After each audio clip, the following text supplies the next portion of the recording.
My light caught something between the cracks of the floorboard. I used my Swiss Army knife and carefully lifted the small object out from between the two boards. When it was in my hand, my heart nearly stopped from pain. I held a small silver lighter charm. When my sister graduated, I bought her a bracelet that you could add charms to. The first one was for an L, for Lexi. She hated going by Alex, but as a big brother, I used her full name to annoy her. I gave her the bracelet to apologize for not respecting her name and promised to get better.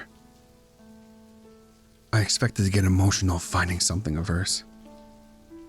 I had been almost numb since I heard about her disappearance. Even thinking her name almost felt to be too much.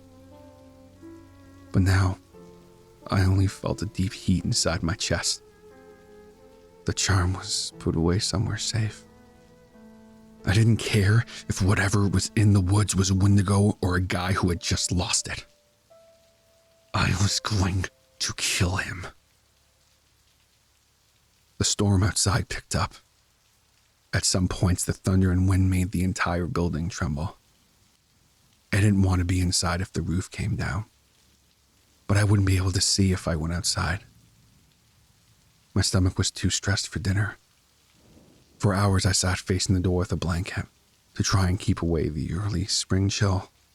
I planned to stay out here for as long as my food held out for. I didn't need to wait that long. When the storm started to die down, an odd smell came into the air. I buried my nose in the blanket to try and avoid it. It grew so strong my eyes started to water before I could get adjusted to it.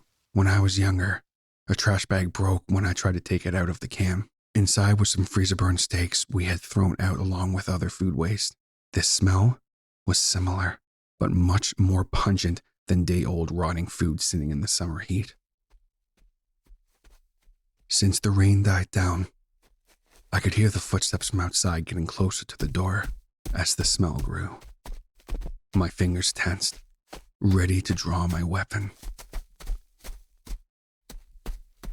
So very slowly, the door started to open, creaking as it did so.